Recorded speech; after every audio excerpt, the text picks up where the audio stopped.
Hello and welcome to Stitches and Slapdashery, Slowvember Day 10. We're continuing with this one today. Use pressed leaves to decorate mason jars. The other day I collected some leaves and I pressed them for a couple of days, and now I am ready to attempt to put them on a jar. Let's just take a second to admire this Mod Podge leaf, which I did yesterday. It is a very beautiful.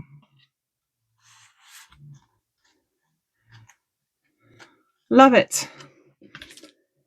I even have some rather nice variegated thread for this mason jar craft. Hopefully I have enough. So let's get going. As is my wont, I have not checked the how-to for this craft because I'm bad like that. Another thing I might need is some jute twine to wrap around the neck of the jar. Jars, doing 3. So I've got that ready now. Grab some old scissors. Let's hope for the best, shall we? I'll start with the smallest one. It's going to be like a Goldilocks project. Small, medium, large. I think what you have to do is paint the Mod Podge on the jar first.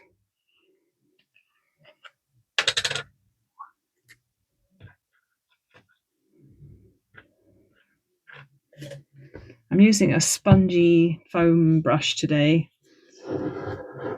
I accidentally left the brush I was using last night to dry on my table. That wasn't clever, was it? I'm soaking it in water right now, and I hope it will clean off. This has got quite some pretty designs here and here. But I'm going to be covering part of it up. It's got a rectangle here for putting a label on. And I just realised I need to take off the stem of the leaf because that's just going to get in my way. Don't want that. Let's see.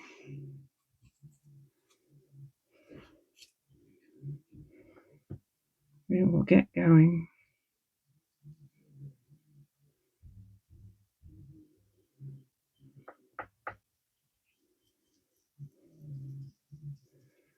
It's another lovely sunny day today. We went out walking before, and again, I could have just been in a t-shirt. It was so nice.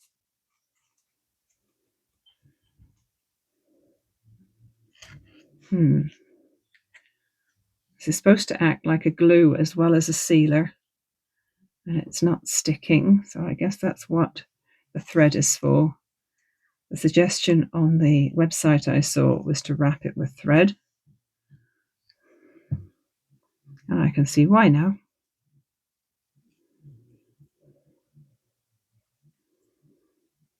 Because it's a bit reluctant to sit down or lie down or stick down.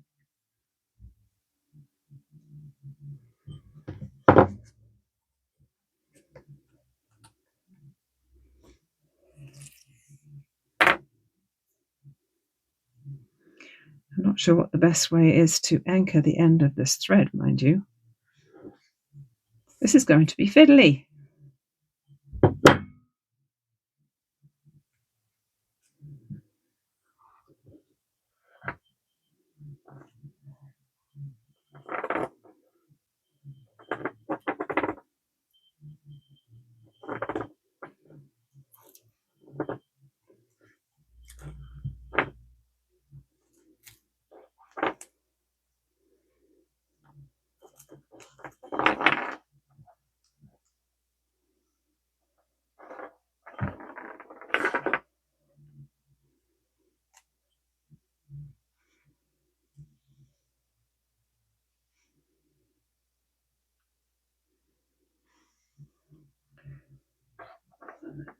I think I'm going to bring in some parchment here,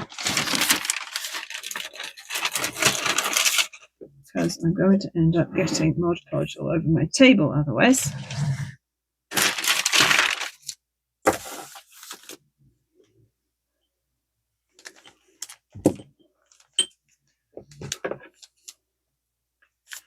Not sure how they anchor at the end of their thread. Oh, I don't think I'm going to have enough of those 3 jars, which is a shame, because this is a rather lovely variegated thread.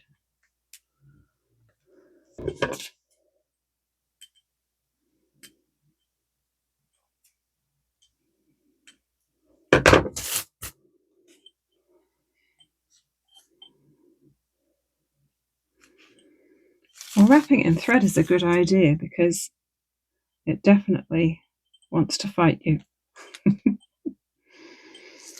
Now I'm going to Mod Podge over the top of that.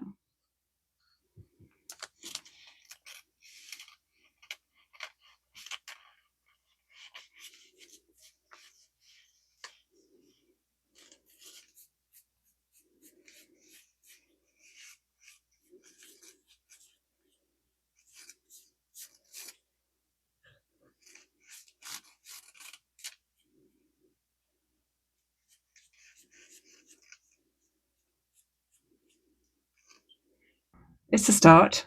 I'm going to put this aside and try the other sizes now.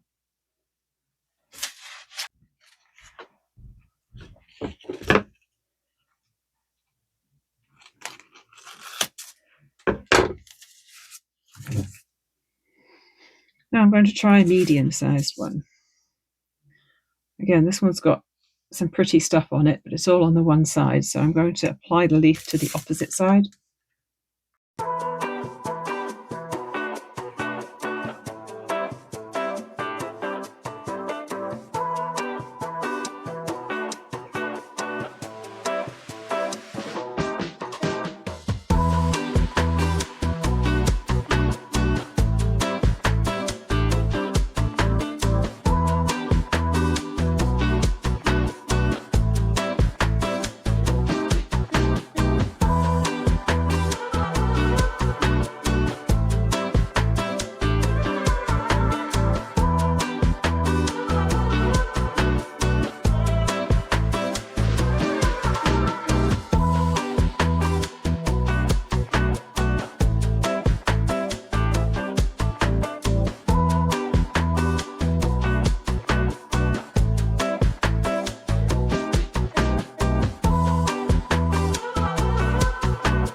Okay, got most of the glue off my hands. Time to do a little bit of slow stitching.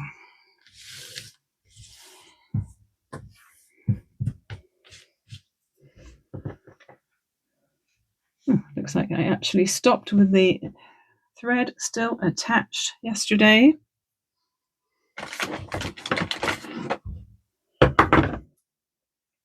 bit of thread there, can get rid of that. Yes, the other day I was saying how happy I am with this little bit of stitching. Well, actually that was probably yesterday. So I think I might, let's see, I might just break that thread and then go and add a little bit more of this to another part of the scroll, seeing as it's attached.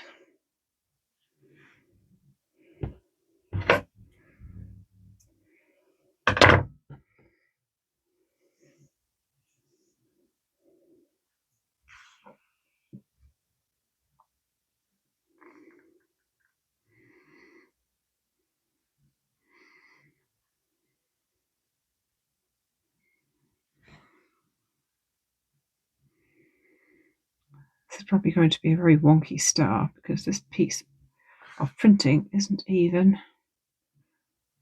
and I'm all over the place.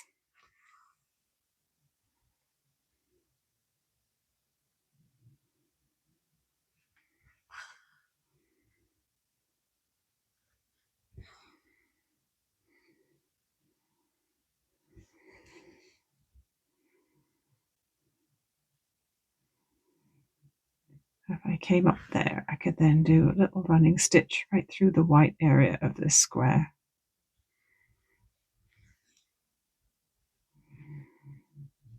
Maybe even a back stitch.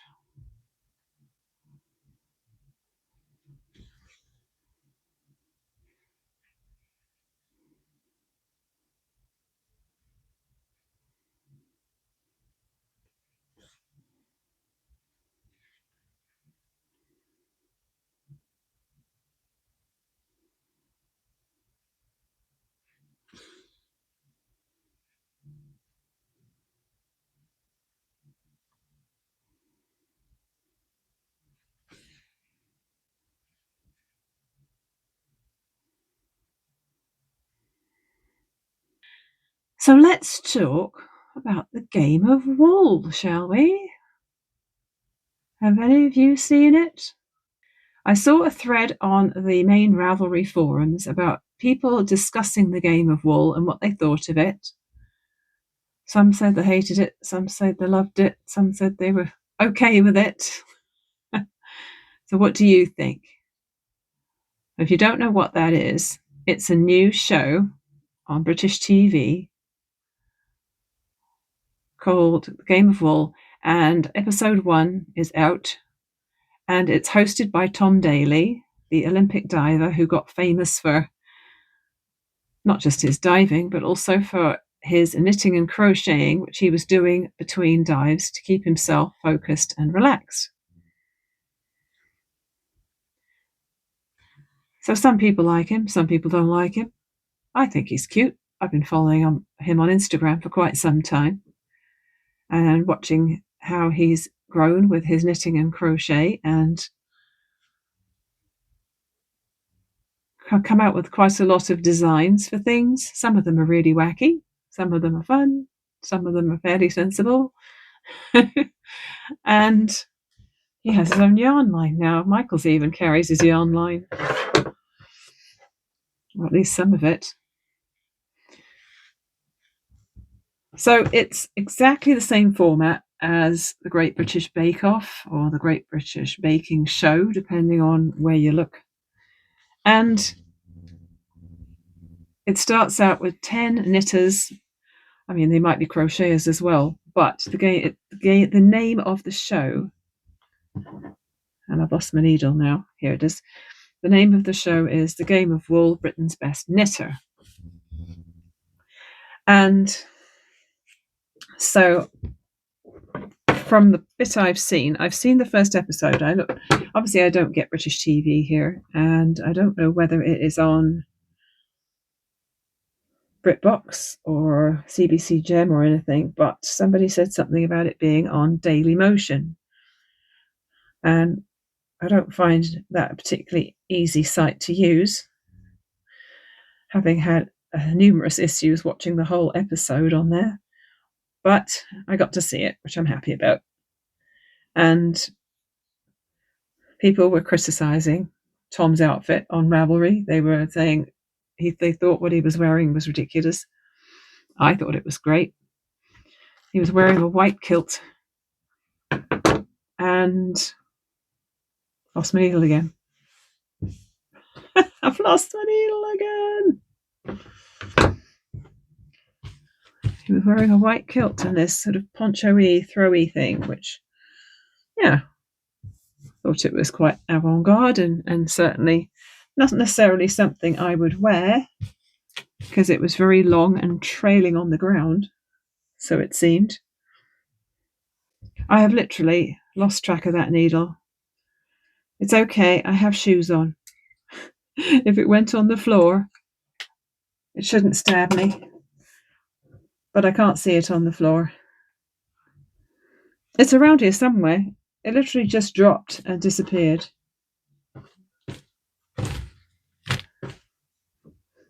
Never mind. I'll find it. But for now I have another one I can use. What was I saying when I got so rudely interrupted? Yes, I didn't have a problem with Tom's outfit. Now, the two challenges that the knitters had to do were both in very chunky yarn or chunky wool, and they had to design and make a vest which was supposed to tell their story with stranded colour work, and there was plenty of bitching about doing it in chunky wool, but when you think about it, they had to get it done in 12 hours. So I'm assuming they did it all in one day. I don't know if they did. But yeah, I wouldn't want to be sitting and knitting for 12 solid hours, not even with the occasional break for a pee and a tea. That would be very strenuous and probably potentially give you a repetitive strain injury, wouldn't it? Having said that, some of the vests were rather lovely, and Tom was the one who tried them on when they were done at the end. There was one that had a neck that didn't go over his head, so that was a fail. There was another one where the knitter had attempted a steek steeks for the armholes, and then cut his knitting. Now, that wasn't in the project outline that you were supposed to do that. You were supposed to do it the regular way. And it probably would have been great, except it was so rushed that he never got it properly finished.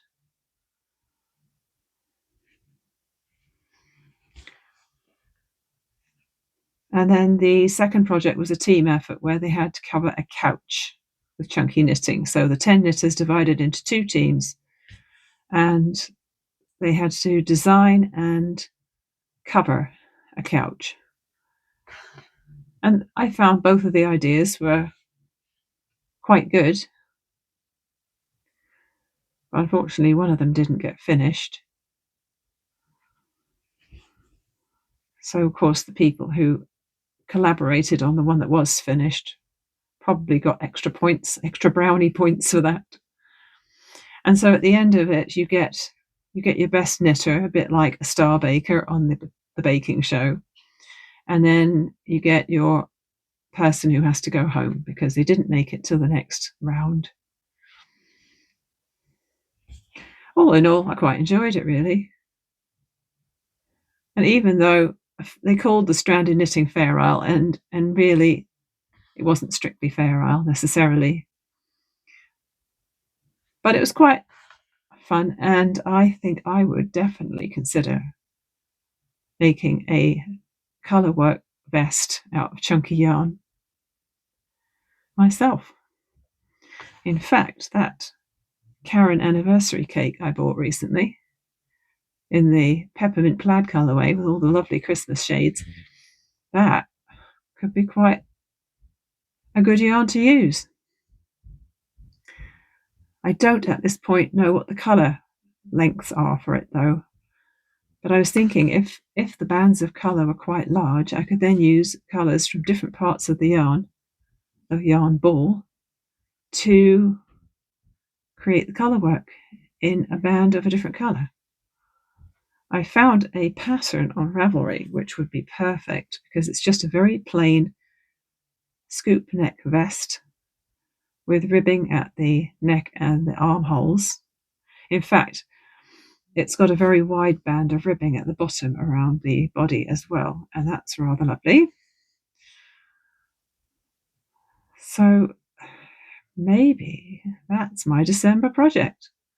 And with it being super bulky yarn and 8mm needles, that should be doable in a week or two, right? I think so. Not going to try and do it in 12 hours. But I could definitely have it done by Christmas.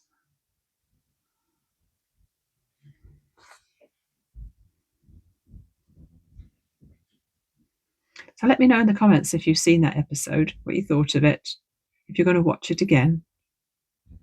Ouch! Stabbed myself.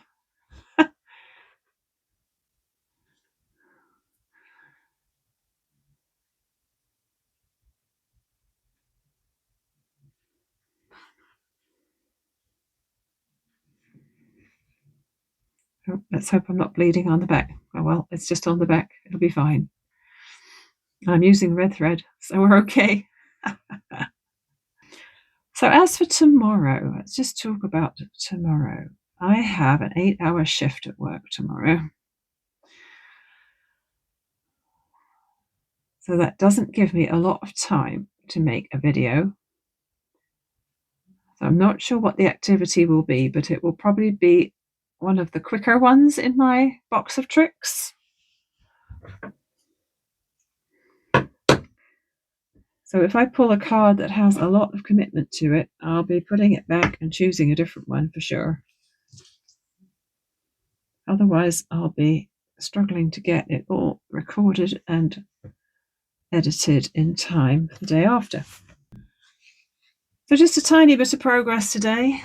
This little one here. And a little bit of outlining of these two gnomes.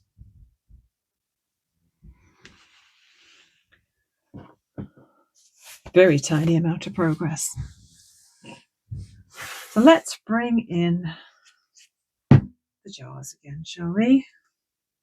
I am going to attempt to wrap them with string without getting too messy. No, not paper. Paper would be not as good as parchment, would it?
Well, it's far from perfect, and I'm sure there are probably better ways of doing that string applying.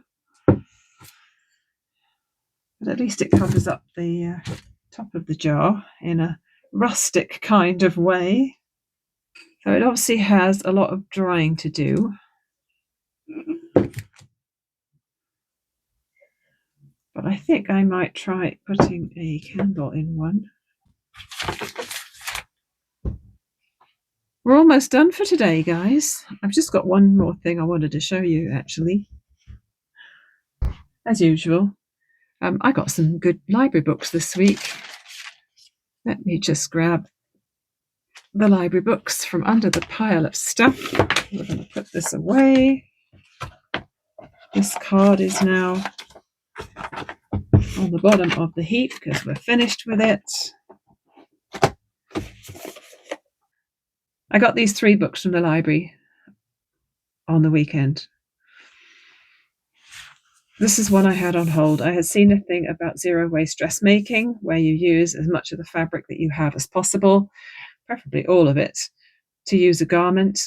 Any things you cut out, you use for pockets or whatever, and they tend to be pretty voluminous and not always very flattering, to be honest.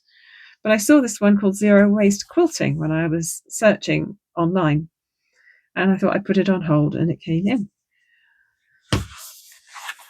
So there's the usual blurb at the beginning about what it all means and, how we need to try and be more mindful about what we buy and what we use, and if we have scraps, to use them up. So this book has some quilt patterns, but it also has some ways of using up your smaller pieces for things like napkins, mug rugs, zipper pouches, and things like that. It's kind of cute. I mean, it's probably things we're doing anyway, right? But who doesn't enjoy a colourful book?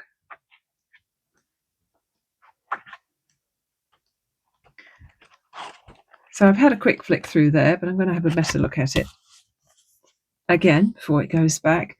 I also found these two on the cart. It was on the cart where that people have just recently returned them and they haven't been shelved yet. And this is the Best of Jelly Roll quilts, which is, of course, the 2.5 inch wide strips. You can get those lovely packs of jelly rolls, or if they're not, is it Moda that probably trademarked the name jelly roll? The ones that are not Moda are probably not allowed to be called that, but other people call them different things. But they're often 40 strips of 2.5 inch wide fabrics, the width of fabric. And so it forces you to have to create blocks that are using strips that are only 2.5 inches wide, or some people do a thing called a jelly roll race, where they just sew all of the strips end to end and then sew them side by side, cut side by side, cut side by side, cut, until they end up with a rectangle that's just a load of strips. You have to Google it to realize what it is, and I can't explain it exactly because it's been a while since I've seen one of those videos, but this has got some quite pretty patterns in. I do not own any jelly rolls. I may not even make any of the quilts in this book, but it's all good inspiration. And then the other one's called Another Bite of Schnibbles. 24 quilts from 5 inch or 10 inch squares. I'm not sure where the name Schnibbles comes from, but this one's got some fairly traditional quilts in it. Some regular size ones, some little ones. And it says a small quilt. 32.5 inches square. I have one on my wall right next to my sewing table that I made years ago, and it's probably only about 24 inches square. I love it. So a nice trio of eye candy for me for this week.